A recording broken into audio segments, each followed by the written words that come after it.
morning, Aunt Miranda. Wow, that's like hearing that 2 of my stuffed animals are having sex. 5 dinners with no dick is, how do you say, not very gay. Hi, everyone. This is And Just Like That, The Writer's Room, the official companion podcast of And Just Like That from Max. I'm Michael Patrick King, writer, director, and executive producer of And Just Like That.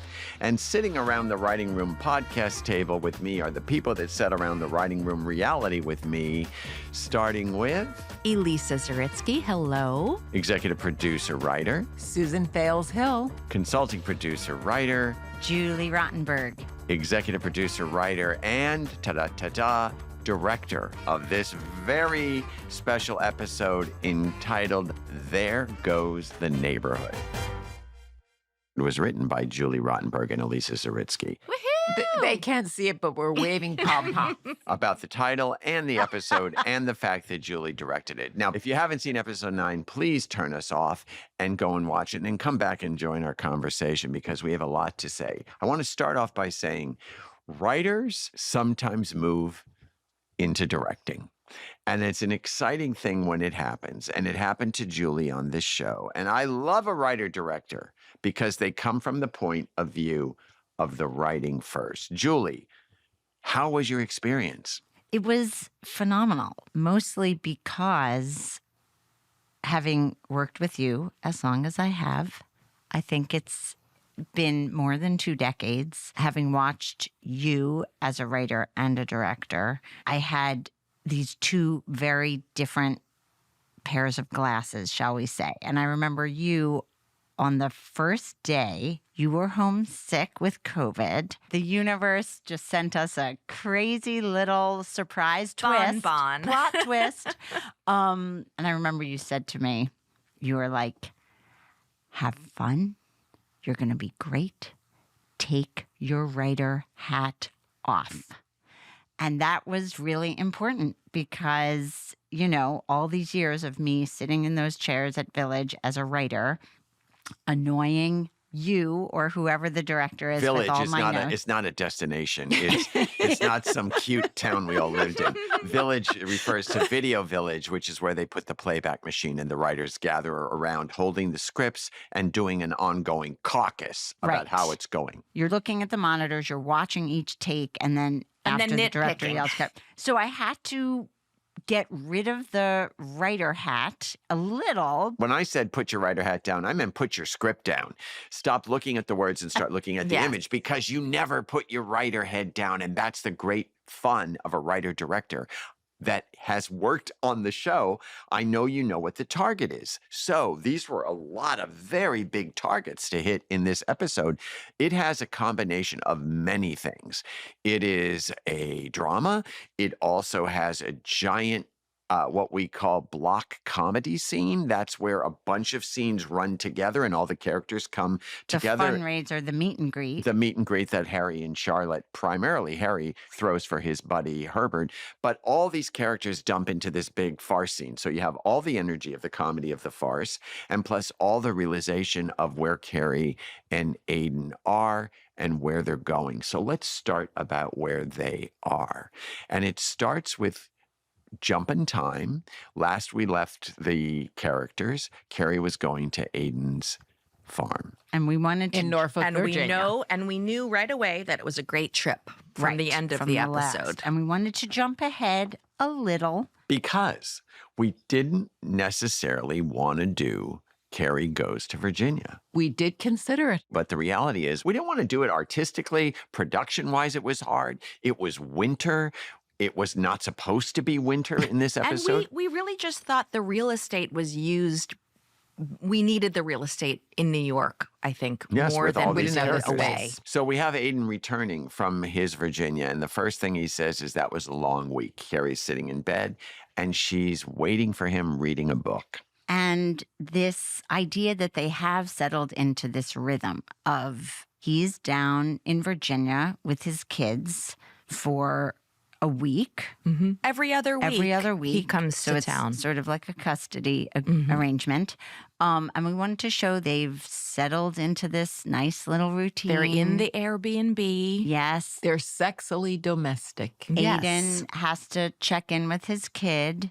So you get that right off the bat, and we get to see Wyatt for the first time, I think. Yeah, and Yes. Wyatt See is him. an interesting character because, as you can see, we're moving this storyline perfectly along for a couple. They're connected. It's working. I mean, what's better than not like, I'll see you next week. I'll see you the next week. I'll Right, see you the yeah. next week. And I then mean, you it walk in, sounds you walk in delicious. the Marriage door. would work better that way. And you Sign me feel up. you feel how much they've missed each other, and they kiss, and she's dressed for him to come in. I know it's cash, but it's But it's sparkly Carrie cash. see-through cash. And then we had to think, okay, now what are we going to do? What's the reality? Now that we've painted the fantasy in episode 8, I think, which was like, they're adorable and they're working. And so now what do we do? And you have to start to introduce, what does he come back from Virginia with, but extra legroom smell and also the scent of a family moment. I just want to remind you guys that we were going to introduce Wyatt and Aiden's other kids via a right. FaceTime call at the coffee shop with Miranda and Charlotte. yeah. We wanted to lean into She's the fact gleeful. that she was excited that the kids were reaching out to her, and that meant that she'd she won was them kind over. of a hit, but Yeah. maybe not with Wyatt. We always knew But that I Wyatt also want to wouldn't. say that anytime, and this goes back to other episodes, episode 4 about the kids going to camp, I would say we need to see the kids. Julie and Elisa would roar, I don't need to see those kids. Why? Who cares about the kids? And I would go, well, they exist. So, I mean, it's going to become probably important in Aiden's life that Carrie and the kids have a relationship. What they're going to, what was essential and what was important to the Carrie Aiden storyline is that 2 of the boys were a fan and one was not. Yeah, not sold. And not as sold. she says, he is not buying what I'm selling. So you can just imagine what Carrie Bradshaw was selling down there as the girlfriend, not the mom. I also want to say we start the episode with this logistical issue, you could say. They can't stay in this Airbnb anymore in Che's place. Because they're can't- supposed to be secret. Right. And of And as course, Aiden says, I got a nice salute from the doorman, and Carrie goes from sex kitten to like Edvard Munch painting, like the scream, you don't talk to people.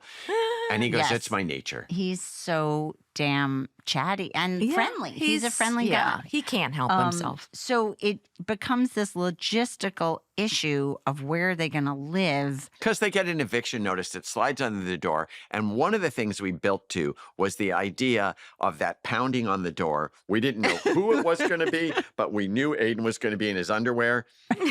And it was going to be some sort of a dangerous comedy assault It was, Right. from the outside. And then the door slides under and it's his fault. And The now they jig have is nowhere up. to live.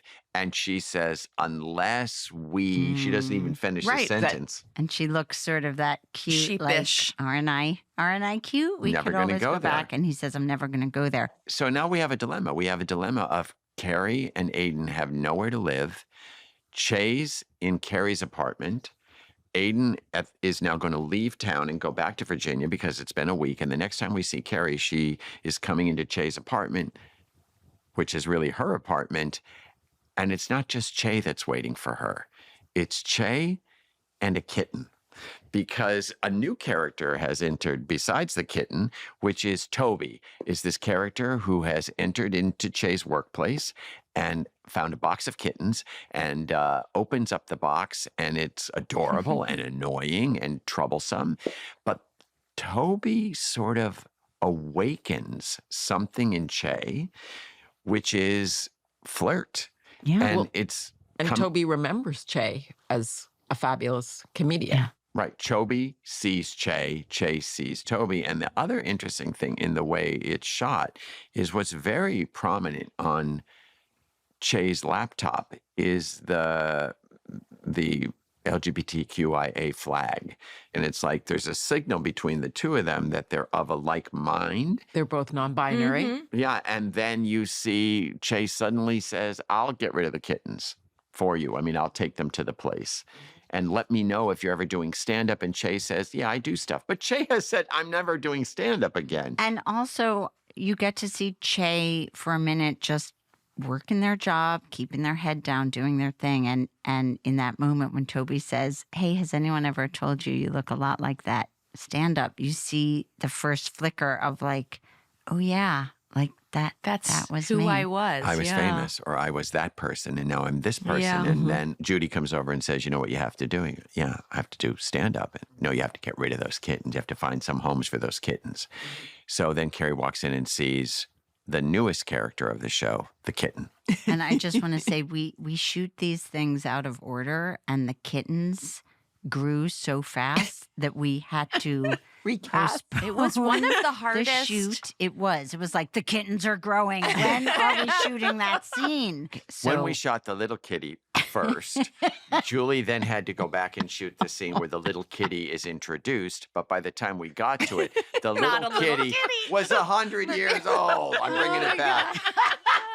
The little kitty was a cat. Not a little So kitty then we anymore. couldn't film it until we found, get this, folks, Oh my another litter that looked like the kitty that we which is had that Which That was was a was little. very specific Find. color. it was. I felt like I was a surrogate, and they kept giving updates. They're like, okay, the kittens are doing well. I think we're gonna And get I'm them yelling, down what here. color are they? Do they match? Oh my I don't God. care if they're young. I want them to match. I was like, Anyway, so the idea is that this little plot twist of a new character for Che to sort of be awakened by brings in a new possible character for Carrie, which is this kitten. So Carrie walks in and Che is working on stand-up. And then Carrie says one of my favorite lines. Carrie says, are you doing stand-up? He goes, yeah, but just to impress somebody. And Carrie says, why else would anyone do stand-up? yeah. Was that a reflection on your past? I mean, I think it's a come reflection on Carrie's point of view about people self-sacrificing themselves on stage for attention, which is not her gig. Yeah.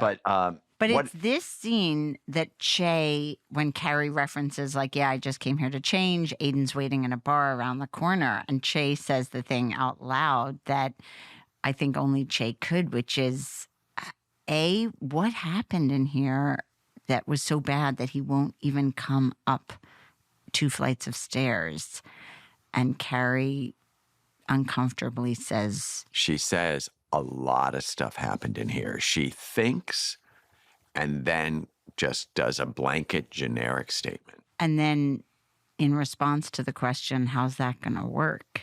Carrie says, I don't know. I mean, that's the real dilemma. It's like the logistical problem of them finding a place is one level, and then it's like the elephant in the room. And I think even more importantly, why is Carrie holding on to this relic?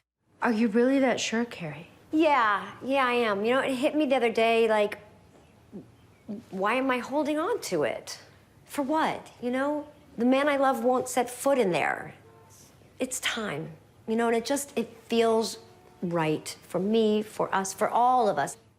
And Lise, this was I remember you were saying the search for the new apartment, and we can talk about the new apartment, that was one thing. But then why, if this apartment represents such a painful, it's such a It's bruise. a scar for not just him, but for them as a couple. That it was one thing for her to hold on to it and marry big and say, well, I love my old place. I want to keep it. But then the person who literally died in that apartment was Aiden. And so, like, to hold on to it Right. just felt... Well, also, And yet it Go was ahead. a radical move how, Susan? because everyone was gasping at the thought of this apartment that has represented so much and that has been her and her independence. A and her radical move to cocoon. get rid of it. To get rid of Or it. to even was- think about getting you rid of it. think about exactly. And remember that this is also, this apartment represents a return, because she tried to live in another apartment in season 1 of it, just like that. And it was Yes. modern and sterile, and she didn't feel it. So she allowed herself to go back to a place that she felt comfortable. And we now have repainted her into a corner of this place might make her feel comfortable, but it makes the person that she's now with feel uncomfortable. So is it time to sell? And when you talk about selling an apartment on our show, you have to go immediately to Seema, who is the real estate mogul who sells apartments. And that brings us to the beginning of her story, which is in last episode, she agreed to show Ravi around New York. Ravi's played by Armin Armini, and he's an amazing actor and a really unique character because he represents so many things. He's hot, he's sexy, he's grounded, international. he's international, he's an artist, and he's a diva. So you have diva on diva action in an effort to really bring home the fact that Seema's a real estate person, a real estate person living in New York. Every now and then we get to do a special cameo that has something to do with a real person playing themselves. And in this case, we brought in Ryan Searhant, who's an amazing real estate titan in New York City. It's very rare, and I appreciate, because this was Seema as a professional, how she defers to Ravi when and you can tell she's being driven crazy, You mean but she's still very what do you polite. think of it? Yes. Yeah, She's I mean, pretending to be. it's like a creme brulee, a creme brulee surfaced with a little tap, tap, tap. Tap, And it's in a gonna minute, she's going to push right through that and get into it. Like, what? And when she says, listen, you cut rate Spielberg, what's wrong with this apartment? Yeah. And he says, is it the best? And she goes, no, I showed you the best. Fine. Which is good for us, too, because then we don't, as writers and showrunners and directors and producers, have to say, this is the best apartment in New York. Right. We say, no, you didn't see that. It was off camera. And he says the only reason romantically, out of nowhere, we have an Omar Sharif kind of appearance. And he goes, I wouldn't have had these wonderful days with you. And she says, I thought you only directed action pictures. And he says, oh, you want action? Very important that she nod. And then she gets Consent. action. And really what it shows is that Seema is now rattled. She's outside her comfort zone. Seema's even broken all her she's even rules. walking like not Seema. It's she's true. like clumping around and And trying her to tie her hair. wrap dress on. And I kept saying to wardrobe, has to be a wrap dress so that So she they can can just get it on easily- quickly and off quickly. And he's there like king shit in the bed smoking Yeah, I a love blue cigarette. that he actually got under the sheets. Is like I'm thinking. Let's just think about how that all unfolded. But she's hectic, which is not a color we've seen Yeah, on her. it's Which, true. yeah. We want Frazzled. Frazzled, yes. so that idea of real estate and apartments brings a connection when Carrie thinks she and Aiden are meeting just Seema for dinner. And Seema walks in with Ravi Gordy, this international film director. And Aiden knows who he is. and is a super fan of one of his films. Which Paul Kapow. I just and want to know geeks how you out. came up with that title. Nepal, kapow. Well, based on reality, it was RRR, which I was completely enthralled by when we were working in the writing room. And I was like, this is what he would do. So Seema is bringing him here for what reason? Why is she bringing Ravi to this meeting? Because of her friendship with Carrie. Carrie is her sounding board, and it's sort of, is this She's okay? test driving She's- him. yes. And I think she's really wrestling with, Can well, I- it's fun. It doesn't mean anything, but she's obviously ambivalent about that and wants to, yeah. I think she's bringing him in to prove that he doesn't work. Mm-hmm. And that's why Aiden liking him Didn't help. and That why wasn't Carrie's supposed to go. amazed by the fact that these two, come on, what's better than Yeah, like they're very you cute. bring a date And he your falls date, for a us. bro- your Romance, date likes yes. each other. Like mean- it's like, oh, it all works. Yeah. And it's the a look, nightmare to Heaven. her. Yes, and in our It's right. It's nightmare fantasy. I think she was trying to disprove that he doesn't belong in her life. And the minute he sits down, he belongs in her life. It didn't work. And as Seema says to Carrie, who's kind of surprised and charmed and amazed, who is this guy?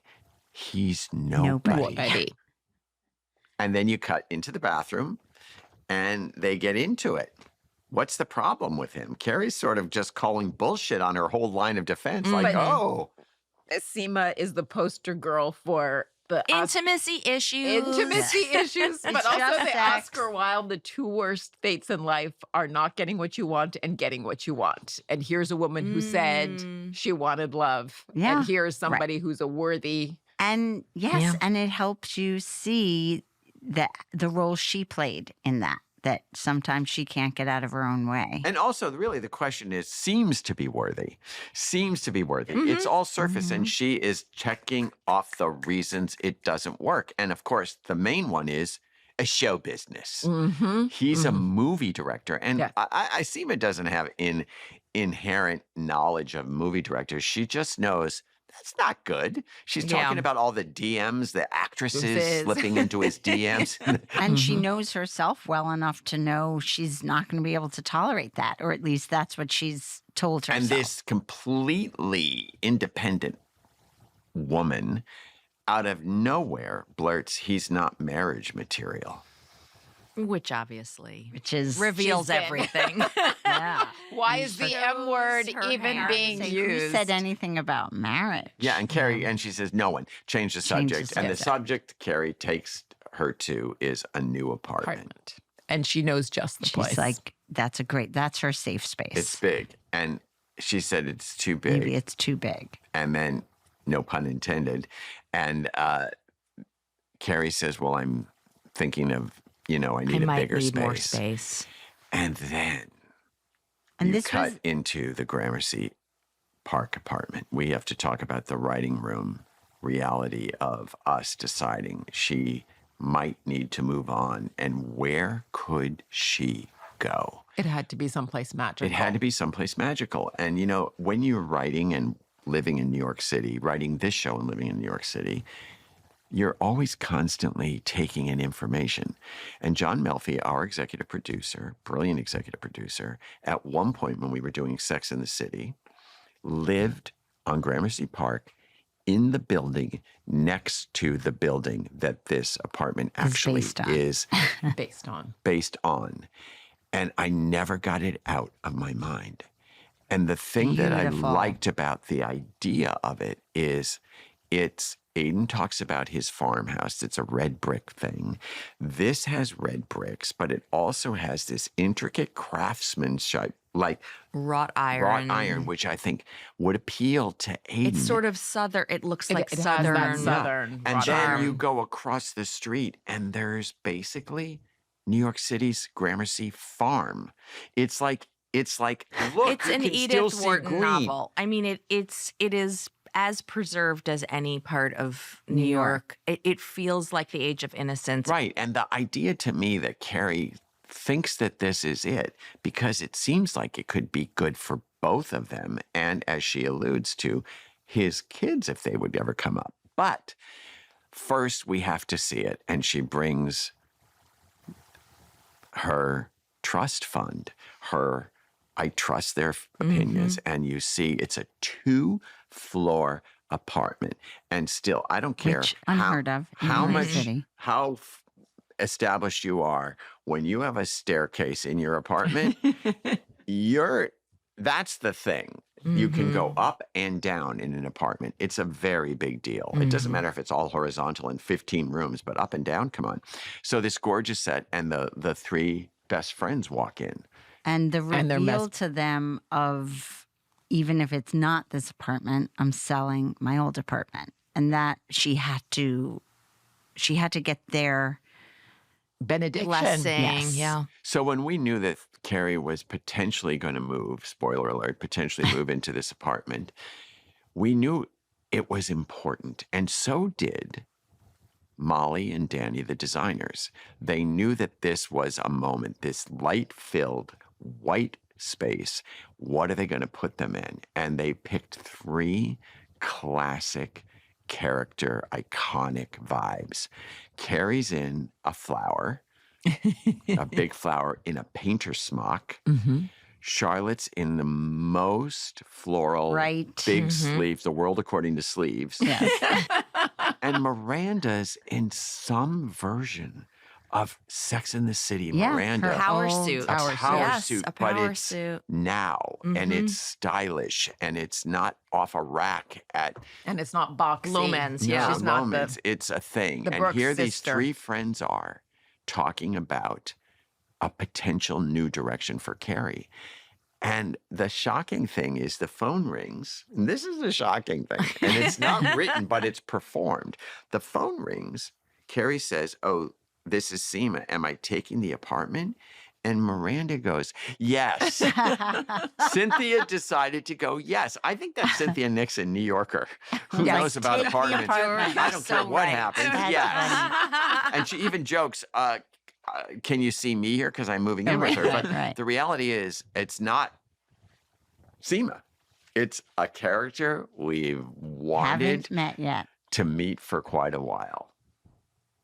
Kathy, who remains off screen Aiden's until ex-wife. she doesn't. When a character's off camera, people have sort of invented the character. As you like know, the sometimes when the Rebecca. characters are on camera, you go away, they invent them or reinvent them.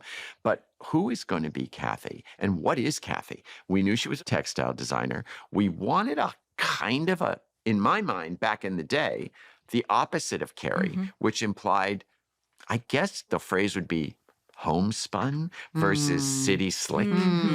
But because we made her a textile designer who was successful, she had to have her own unique taste. And we were lucky and targeted this actress, which is Rosemary DeWitt.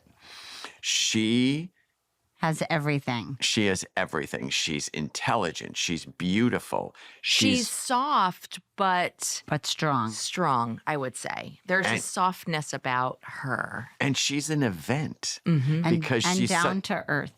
yeah, and she's such an amazing actor. And should we say the fun fact, which just purely by coincidence happens to be married to Ron Livingston in real life, who played Berger on Sex and the City a million years ago. So that was that's just- delicious. that's Meta. Get in the just elevator. play with that for a Push while. meta. The wife of an ex. So we have the excitement of seeing Kathy, who's coming to town for And the fabric wants show. a meeting with Yes. Carrie. And the idea of being asked for coffee with this very loaded, fraught. Except that Except that we she has already said everything was We- fine with yes, Kathy. We was didn't want to fine. do that. Right. We they worked weren't meeting really- for the yeah, first no, time. we She's weren't not with the- Maleficent. No. Right. We wanted to say that's too easy. We had a great time when I was down in Virginia. Right. But that would make me even Not more. a great time. She said it, It was fine. fine. It was fine. It was fine. It was easy. That would make me even more like, then why are we sitting down for right. coffee? I liked it when Right. It was we all, met in a group and it was right. fine. what's happening. And then that scene, I mean, to have those two actors who are both so in control of their own characters, their own feelings about the scene, playing this very polite, but Fraught. yes, and this It's grown up. and yet you see, I love that there's a moment when Kathy sort of is ramping up to her ask, which is, I know you're a writer, you draw from your personal lives, but I'm going to ask you not to write about my kids. And you see Carrie almost relax, like, Oh, I can handle that. yes, Handle that. yes, And we of have course. to acknowledge Samantha Irby's Yes. contribution to Yes. that, because as we talked about what is this scene about and what are they discussing, this came from her real life, which is when she met with the ex of her wife. That was Who the asked request. that she not write about You're a writer. the Please children. don't write about the And children. we loved that, and we thought that was a perfect way to bring their conflict right into the center of the story. And you see Carrie sort of relax, of course, no problem. And then she goes one farther and says, actually, I have been thinking about the children and I'm planning to move. And you see then it's Kathy's turn to be taken aback. The fact that after Carrie says, I'm going to be buying this place. This is the moment we wanted to bring up. And then Kathy says, oh. And then you see her sort of Wheels. take back the Power. she says out loud the thing again that no one else is saying, which is But the audience is thinking the whole, Yes. probably from the minute Aiden comes back, is Carrie going to fuck this up again? Is she going to hurt him Again. for the third time? and again, both women weren't going to lose the very polite, possessed. They're dignified. But she says, "Oh, I'm well acquainted with our history," and even then, as if that would be the last line, Kathy says, "Because it's not just him anymore; it's my boys." And that it's like, how do you come back from that? I mean, Well, that's You get a drink. You get an iced tea for you yourself. get a nice tea, and you have to, and And you have to actually, get and up. that's where we established that no waiter came over because it was very important that it be a place where you had to get it yourself. And Carrie says, "I can do that," and they don't even service each other. But the thing of why you write a character, a scene, is to respond to the history that the audience is thinking about. You cannot hurt him again is so important to the audience who have been with Carrie for so long. and so out of line. I'm just gonna say that's pretty fucking bold. Audacious. You know what I like about it? Go ahead, Susan. I don't find it out of line. Actually, to me, it speaks to a real mother. It speaks to somebody whose marriage didn't work out, but she still loves this man. That's it what I actually, think. I so- think that their marriage didn't work out and they feel like they're friendly because they're raising the kids. She has them 1 week, he has them the next week. They live 30 miles apart. He has the farm, she has the city.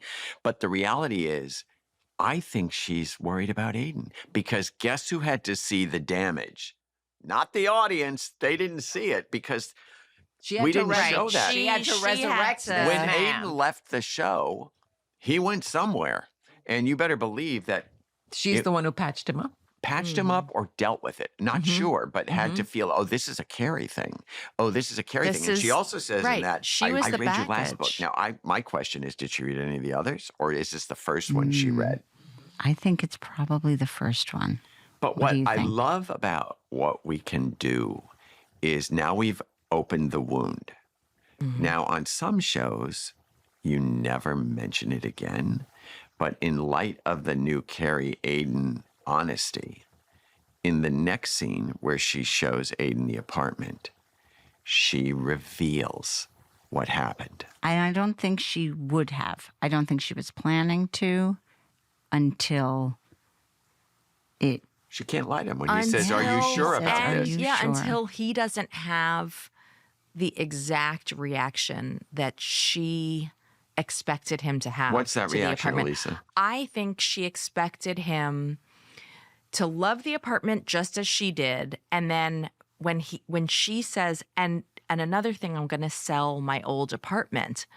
I think she was expecting him to say, "Oh, I'm so relieved. I love you so Thank much. you." Thank you. That makes me so happy." And instead, he's a grown up and he's reserved, and he says, "Oh, you don't have to do that for me. That I'm okay for you to have. She says, "I want you to be happy." I want you to be happy." And He says, he's "I am like- happy." But Gramercy Park is a very different neighborhood. And I feel what he's saying subtextually is three little Virginians, me and you. Right. It's a different neighborhood. You have to be sure. Yeah. It's not, you have to be sure Yeah, about he me and doesn't you. want it on his. No. You're But bringing in the this three is little a Virginians. really big deal. I also want to circle back to what happened for me as director / writer that day. The way John Corbett played those first few lines, he was very playful. And then he said, "This is really something." And it's only when she says, "And I'm selling, just so you know, I'm also selling my old place," that he gets serious and drops it and goes, "Oh, you didn't have to do that for me." And I like that. Like I hadn't envisioned the The turn. Yeah, The bit that stop. yes, that he sort play. of dropped the playfulness and it got real very quickly. I think it's interesting because when I was watching the show, when you handed me the cut, what was surprising to me was that Aiden is so far away from her when he's saying this very intimate stuff. You would think that he would move closer, but instead he stays away and lets the words fill the room. And then he only steps in to make his point. It's like he doesn't run to her to make sure she understands. He's like, here's what I'm saying. It's all about space. And one of the things she says about the apartment, it's big enough for us. You won't hit your head on the ceiling, joke, joke. But there's a lot of space they're giving each other. And that's why the Gramercy apartment is so exciting, because it is more space for Carrie, more space for them. And when they do what I feel is almost the vows, when they're standing next to each other under that arch, and then he's saying, are we going to hurt each other? Because she says to him, Kathy said I this. can And then never he hurt goes you very again. human Yeah. and goes, I'm going to tell her. I never say anything about her. And that is important. We really wanted to make it clear that Kathy has a boyfriend. It's not like she's pining for Right. Aiden. Right. No, but he gets to that couple thing. Like, I don't say anything about her boyfriend. And then Carrie just stops that rant Yeah. and says, we're not doing that. We're doing, what do you think about me hurting you again? Yeah. Well, and in a way, I feel like we as writers and viewers, the growth of, like, of course, he can't say to her, you're never going to hurt me. I'm never going to hurt you again. Of course, they're going to hurt each other. Like, that to me is real growth. It's like, yeah, we're going to have hard things. That's what and people do. That's what a real relationship is. And it's so funny. And I want to give huge kudos to John, whose idea it was. It wasn't in the script that she pulls him back for the kiss. After he says, World's I'm going to longest miss kiss. I'm going to miss it. I also think if I don't get out of here 5 minutes ago, I'm going to miss my flight. And it was Corbett's idea, and he just pulled me aside and said, what do you think if, I think right after that, she pulls him back for a kiss? And I was like, let's try it. And then they it, like, kissed and broke kissed my and heart. kissed and kissed and kissed. And like, she doesn't want to let go of this Yeah. moment. And then she goes, okay. She grabs her purse and they go out the door. And then Carrie's heading home. And as she's coming up to her brownstone, Lisette, the single girl who lives underneath her, Her Who younger we've doppelganger. last seen in episode 3, correct? Yeah. And it was almost like Destroyed. we needed a sign from the universe. And that's what this gave us. yeah, for because Carrie. she has not yet said she's sure, but Aiden, to Seema, Aiden says, you've got to be sure. And she's been holding it. She hasn't taken the apartment yet. We made it very clear. It's still a moment. And then Lisette announces that the gay guys, because I always knew they were gay guys, because that Look at apartment, that apartment. Pretty. You wrote that, we didn't. because that apartment is too Yeah, fantastic gorgeous. to have been sublet by anybody but two gay guys. They decide they're coming back to claim their apartment, and Lisette is out, and she's rattled. She's emotionally rattled in a way that Seema Terrible. is sexually rattled. She's pissed that she's going to lose this place. And she says to Carrie, can you imagine ever wanting to leave this place? And Carrie says, Actually, actually, yes, I can. and as viewers, like as a fan, I can't imagine her leaving that place. Like, it hurt me to. See her walking up Yeah. that stoop. Yeah. And it didn't hurt me because I got so creatively excited about Gramercy, but I do understand the emotions of it, having been through many incarnations of boxes coming and going in that apartment. And then when she calls Seema and says, I'm sure, I feel like we moved forward. And it's both emotional and scary. I also think it marks another closing of the door on her grief, to be able to let go of that yes, I apartment agree. and really step into the future with confidence. It's a beautiful moment of maturation. She's ready to move into a new neighborhood. Mm-hmm. You know, and the interesting thing about writing a series after so many years is you're always emotionally trying to move people into new neighborhoods. And one of the neighborhoods that we never imagined we'd be joining is Miranda and Charlotte Yay. wondering Oh, if their yeah. children had Or sex. sleeping together. Oh I my mean, God. this is an uncharted turf. But when you guys came up with the idea that there's a dynamic between Charlotte and Miranda sort of wondering if the kids hooked up by the very real problem that Miranda, uber student, uber driven, uber career ambitious. tracked, Miss is being Ivy League handed, scholar. which is that her son, that she has funneled hours and hours of homework at night at the table, Right. forcing this, which is clearly at this point a non-scholastic road. I mean, Miranda is handed Brady saying, I'm not going to school in another episode. And she's on a slow burn, and then she asks him for a coffee and then says, hey, she's actually been sending him college courses where? Costa Rica. Costa Rica. Like, She'll I'll take get him. anything. She'll Yeah, take whatever she has anything. to And do. she can Right. work on his surfing? And get college credit and improve his Spanish. It's perfect. And Brady, Is not having clearly it. Miranda's son is like, I smell this, and this is not a casual Back coffee. off. And Well, back off. And as now that I have teenagers, you see that sometimes those of us who might be control freaks, you're determined to do something the way you think it should be done. And I feel like Miranda in that scene is trying in her stealth way to Not so stuck. right. Not you're right. The stealth of her- a Mack Oh, truck. She actually, it takes a hit and keeps coming. Yeah. I mean, he says, check out. Yeah. And it is an important line. Well, and I love that Miranda, I think she went there on a mission. I think that was like, she's not going to give up.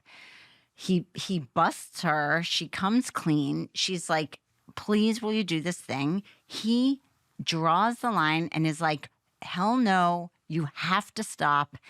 And she says, I will. No, wait, And before then she she says that, lies. the But most, he- the yeah. most No, but- important thing in this scene, Julie, is that he says, you didn't find your direction till you were what, 56? That's shocking. That child says to, look at Right, you, it's hard you were to so find. You were sure so of your sure path, of your path. and then boom, you didn't. And then she called Charlotte. And Maybe fabulous Lily will rub off. So now here's Miranda saying, will your child motivate my child? Go all the way to Brooklyn. And then here's the thing. She walks into the York Goldenblatt home post Charlotte working, which is a bit of a chaos. It turns out Harry's not a good, calm force in the house. Rock is now the over-ordering, and Lily's controlling Harry's anxiety about who is going to be the kosher caterer that they get for this thing because there was some sort of a Because there's one couple There's who's a rumored- attending there's who a cares rumored- about kosher. There's a rumored non-kosher dumpling. And Harry's also pissed that Charlotte's been at work till all hours of For the the night, night. which she says 7:30. and as working moms, I have come home to a scenario. Let's just say it's hours past when I would have thought that people would have either eaten dinner, taken showers, cleaned up, walked in, and nothing has happened. I'm not saying that I don't have a phenomenal family, but I am. let's just say you feel the guilt and Rage? Thank you. Rage, that's the word. The quickest thing to go It is was like, you, well, you Michael. weren't here. Well, Mom, you weren't here. And that's what Harry says out loud. But what Charlotte actually does for her great friend Miranda, a significant person in her life, she turns to another significant person in her life, Lily, and says, will you go out to Brooklyn to scout? Where? And I want to say that the thing that drops the the challenge to Charlotte is when Miranda says, Charlotte, I don't want my oldest son, My only son. my only son's My only thing to be child. mastering the crinkle cut French fry, because he's working as I guess, a kitchen sous chef or A fry fry cook. fry He's a cook fry at his cook. dad's place, Scout, And- which of course Miranda has huge judgments on. So anyway, Lily agrees begrudgingly, and you realize, oh, they're not close. They're not friends. They're Yeah. not friends. Now, they Lust haven't each been since other. they're 12, and she has to put herself in that position. And Miranda is very thankful back in her apartment. Now, here we go. Now And we can jump into meanwhile, Naya. she's hoisted herself on her own Yeah, petard. because Miranda, now remember, when last we left Miranda, she's sleeping in what is ostensibly a padded cell. Yeah. She's in Andre's Naya's. music room. And, when we started this season, one of our goals was to keep following what's Naya's life like post Andre. And what that means is, okay, it starts out small, going out for a glass of red wine and a meal by herself. Wow. We did really try to chart her path. So she was flirted with by a sound guy, but then we don't think anything happened. On Halloween, in the Halloween episode, She was had on Black her- Singles, she had got cyber stalked by a white well- guy. And then she went into a And bar one with night Terry. stand. She has her one night first stand, one-night and stand. she's excited. But then we worked really hard to figure out, what we wanted. We knew we wanted her to have enough sex that it would be annoying to her roommate, Miranda. And also to send her to an amusement park, Yes. as occasionally characters get to do Yes. in this On multiverse. Sex in the City universe. Yes. And we also wanted to earn Miranda having to go back to her house. And I remember back in the Zoom room realizing that the complication would be the bathroom. The one bathroom in the apartment is in Naya's bedroom. So here's the episode where we get to see the complication in action.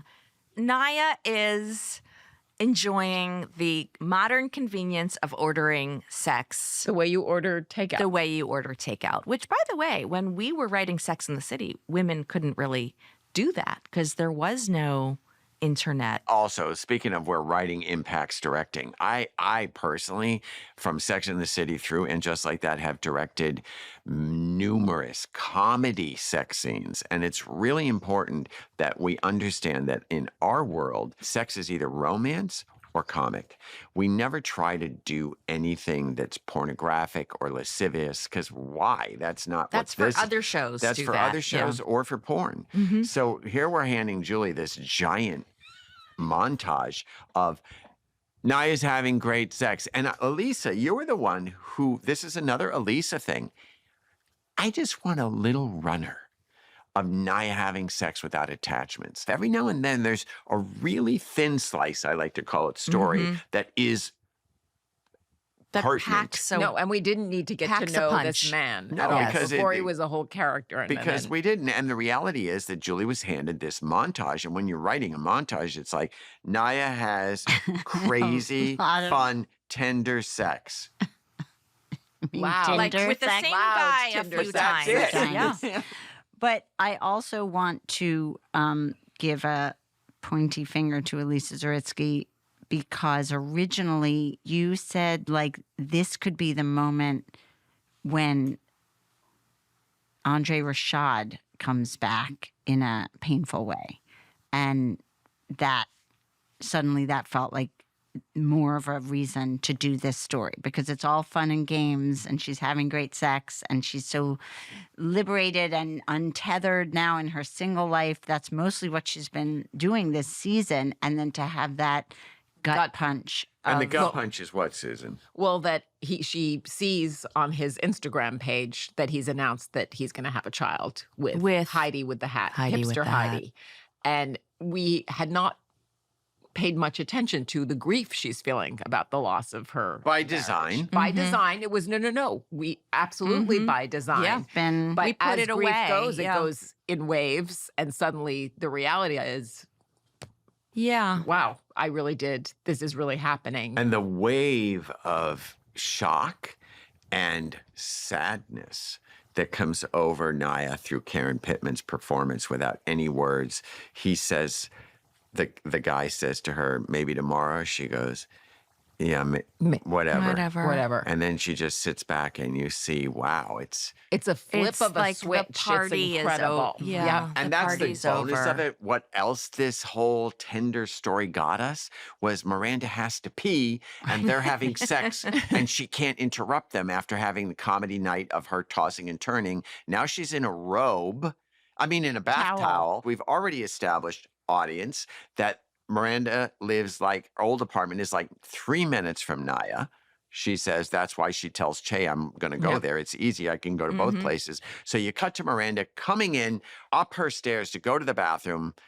And the And door who's bedroom. there? Lily. Hi, Aunt Miranda. In a T-shirt. Except she doesn't say it like that. She says Oh. Aunt Miranda, hi. She's like, guilt, caught, maybe. So now we're walking the thin line. The fun of the show is, did they, didn't they? But really the icing on the whole Sunday is Miranda calling Charlotte from the soundproof booth at the Human Rights Watch Which is real. really Which one is of my a real favorite. thing. and watching Charlotte try to justify how it's Possible that they were possible that they were snuggling. buddies or, kids Just today. talking late into the night. Yeah. And Miranda says, without her pants on? When did the pants go on? You cut to Charlotte, who to me is like a little smug that she's actually gotten her daughter. She followed the assignment. She got her kid to go. She said, yes, I knew they were sleeping over. Because Lily told her, I'm sleeping over. And Yeah. then she wrote the rest of the story, which, they talked Yeah. late. And They're Couch. like then cousins. Miranda said, no pants on. And that means emergency lunch meeting. Just to see Charlotte and Miranda in Midtown, the hellish rush of lunch where everyone's running out to get their food and get back to their desks because nobody takes a real lunch in New York. 'Cause Not we're all only crazy is workaholics. the lunch moving too fast, the world is moving too fast for Right. Charlotte. Because Miranda, DA, lawyer Miranda, is making the case. Here's the evidence. This happened, this happened, this happened, this happened. And Charlotte's desperate. Running out of excuses. And then she says the classic, Brady's not even her type. And Miranda goes, What does what does that mean? Oh my God. And that is the So- fun of the whole thing. And then the way God Cynthia bless says, those two actresses. The I third know. rail, the third rail of mom to mom friends when you fear you've accidentally And then you make outed it worse yourself. by Right. She was just explaining it. keep digging. I love Brady. And it's like, okay. she says it just like that. Okay. And then she says, I wanted them to rub off on her. I wanted to rub off on him. And then Charlotte says to the guy, and it's one of Kristen's great line deliveries, I have no appetite. This whole thing is coming to a head at this meet and greet where Harry has decided, because Herbert's running for comptroller of New York City, and Harry believes, as we believe, writers, that Herbert would be a wonderful addition to any politics of the city. He's decided he wants to introduce Herbert to his crowd of lawyers and get this whole thing, get them on board. And the party serves as this great, as Another I said, one of our- buffet, feast of bringing everybody It's together. another assembly ball scene, Yep. which all the stories converge. Yeah, and it starts with Harry and Herbert talking to another couple, and she wants to know where his wife is. And what she's also been eluding earlier in the very first scene of Herbert and LTW is you discover him coming home from work, and LTW is asleep at the desk. And she wakes up and tries to cover the fact that she fell asleep, as anyone Busted. who would. I would if I was asleep in the middle of the afternoon Huh? I wasn't and my type A, slightly judgmental working husband came home and said, were you asleep? He says to her, well, kids haven't eaten. But she says, the reason I'm asleep, and she believes it, is that she's up all night working on his campaign. Yep. And you understand that not only does she have a new thing that the PBS are interested in making her documentary into And she's 10 doing the parts. proposal She's for doing the it. proposal. She's also supposed to have made dinner. She's also supposed to have It's been his really- campaign Yeah. manager. Yeah. And Very it's like, hard. she's like had it. Yeah. She's up to here. You can't burn the candle at both ends like we used to. We're old now. Not so much old as exhausted from staying up till 2, working on a certain candidate's guest list for the event at the Goldenblatt. Well, that would be me, and I thank you. Did you finalize it with the campaign office? No, I didn't. I was trying to get my work done first. Is that allowed? So we're back to the meet and greet, and the first thing they say is, "Where's your wonderful wife that Charlotte told me so much about?" And he says she's late. So LTW shows up late Runs in. and says, where is he? And I'm sorry, I'm late. And Harry's introducing Herbert. And in the corner, before they come on, the backstage Yes. of this meet and greet, you see that Herbert's a little mad and accuses her of being passive aggressive. And not having wanted him to run to begin with, and basically then trying dragging to, her to feet throw. And and we you're knew the falling reason asleep. she was late. And you're on time to your PBS Yeah, thing, but you're late sleeping for, me. mine. And the reason Yeah. it's sleeping is that's the pregnancy trait we wanted to explore. Yes, we didn't want to do the vomit. Seriously, whenever I see a woman throws up in a TV show and she is definitely pregnant, right? Like so happily no vomit Yeah. in this episode. Because Right. you can be Yes. tired. Oh my God. Well, she's I've also- never been so tired. Yes. as Busy. my 40-something first. and pregnant. Yes. And so, yes, exactly. So she reveals to Herbert that she's But pregnant. I believe she would not, had she not been pushed. I think No, he she would have was told him so later. But she blurts totally it out. picking at her. Because he goes and goes and goes. And he says Yes. it's passive aggressive. And then And she says, I'm not passive aggressive. I'm pregnant just at the moment when he's. being announced. And now, ladies and gentlemen, we're going to hear from our candidate, Yes. Herbert. And God bless Chris Jackson playing Oh my that. God. Complete Playing shock. every color of shock, elation, fear, Confusion. yeah. Thrown. So A very- so perfect. You know, the fact of the matter is we wanted LTW to have a surprising bump around the time when her Pun career intended. is taking off. We wanted to complicate the character. We wanted to play with the idea of this surprise as we are coming into the conclusion of this season. And then, of course, Carrie and Charlotte are in the hall. And I love when everybody's at Charlotte's. It's just a really familiar, yet kind of like, she's just like socializing. And she has a little cocktail and she says, have you met Anthony's poet? So now we know they've been a kiss, and the poet and Anthony are somehow in this An party item. scene, Yes. which is filmed with lawyers and a person playing. It's a very 1930s, very Preston Sturges kind of a vibe, Julie. And because you're a writer, you knew that it had to be funny. And as a director, you knew it had to move. So it's a lot. And I love scenes, they're called block scenes, where everybody's involved and it bounces around like a pinball. There.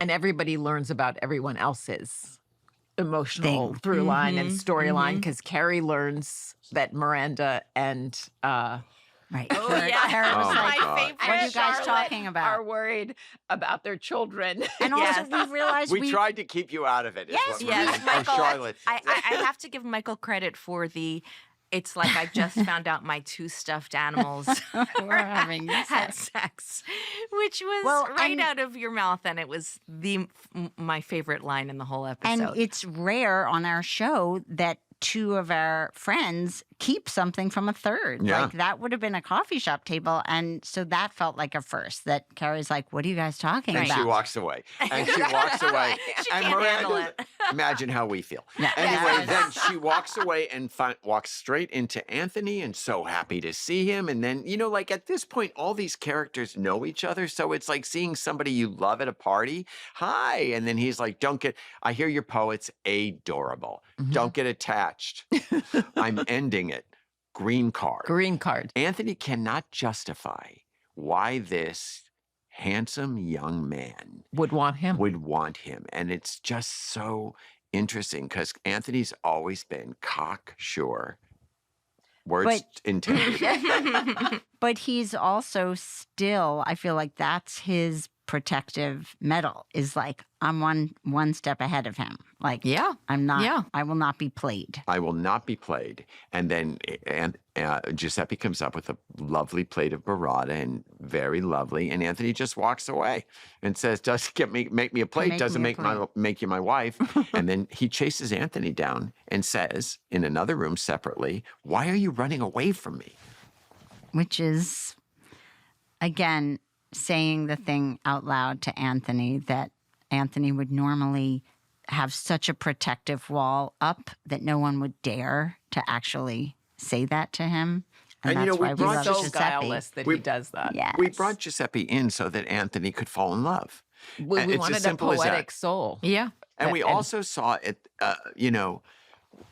that there's a wall up that Anthony put up that I will not have sex with you except past a kiss. Why won't you invite me up, right? Yeah. He says on there the first again, time. intimacy issues. Intimacy issues. Yes, And the yes. first time we see them in this episode, they're coming home from a date, and you've established on the street that this is like their 5th date, and when are you going to invite me up? And Anthony makes excuses about the apartment, which is a very New York thing to do. And it also resurfaces his relationship with Stanford, that they're not yet divorced. Stanford's somewhere in the world. It's a whole thing. And the neighbor, the super's looking, and it's just all an excuse. And Giuseppe, of course, calls Sees it a right bullshit through it. excuse. Yes. But now we know they haven't had sex. They're not. And Anthony finally says, you want a green card. And he reveals. My mother, That, I don't need a green card. He has dual citizenship because of his mother's from Buffalo, which we just made us laugh. Anyway, now to Julie. Talk about your world famous spy scene in the kitchen. Thank you. So, like, to me, what is so funny about Miranda and Charlotte on this little caper is that their styles are so different, and yet in this they have to work as a team. They're spying on Brady and Lily in the kitchen and switching places and trying to play it cool, and they're ridiculous. Like the fact that when they're busted, or I'm going to say Neil, Brady turns around, and that they're like children who just got caught. Well, they are. And it's like, look, these actors can do anything. You've seen Cynthia get out of an egg naked. Now watch what she's doing with that breadstick. He just brushed your elbow. Though I can't tell if it was intentional or not. Okay, switch. Oh my God.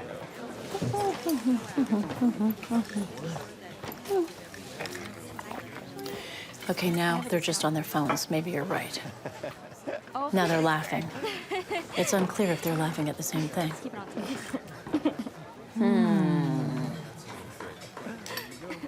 Oh, these breadsticks are so good.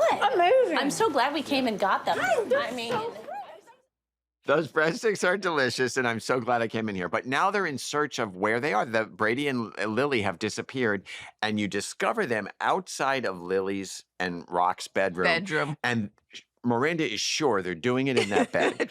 District Attorney Miranda Hobbs is like, it's clear they're nowhere else but in that bed. The act is going on. And Charlotte's like, no, they're probably just listening to music with Rock with their headphones on. They do it all the time. And then Rock walks by, farce. And they have There to goes say, that. they'll open the door. They knock on the door. They open it. Nothing. Nothing. And they close the door, and you see Giuseppe and Anthony. I mean, it is the most beautiful French farce scene. and because perfect. they've been making out with their pants on. down. And the fun thing about that's another wardrobe thing. I said to Molly, Giuseppe has to have a really long shirt tail because he has a really famously long penis. Yeah. So it has to be long enough to cover. It's all intricate, folks. And the other thing, the last beat of this entire story, which is important to us, is that Charlotte says, Miranda, I had a lot of sex my mother had no idea about, and I'm fine with it. I don't need to know. Well, we originally, way back, debated. we thought that Lily and Brady would be a couple. Like I think originally it was going to be out in the open that they had slept together. And I think it was only while we got into the deep writing and thinking about it that we realized it's so much funnier If they we don't just really know. You can think they went all the way, Yes. or they just talked like Charlotte. It's depending on which character you are in your head.